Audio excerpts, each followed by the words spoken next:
C Joseph Vijay எனும் நான்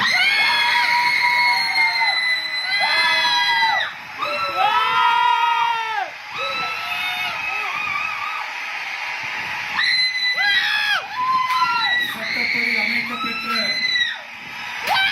இந்திய அரசியல் அமைப்பின்பால் உண்மையான நம்பிக்கையும் மாறா பற்றும் கொண்டிருப்பேன் என்றும் இந்திய நாட்டின் ஒப்பில்லாத முழு முதல் ஆட்சியையும் ஒருமையையும் நிலை நிறுத்துவேன் என்றும் தமிழ்நாட்டு அரசின் முதலமைச்சராக உண்மையாகவும் உளச்சான்றின்படியும் என் கடமைகளை நிறைவேற்றுவேன் என்றும்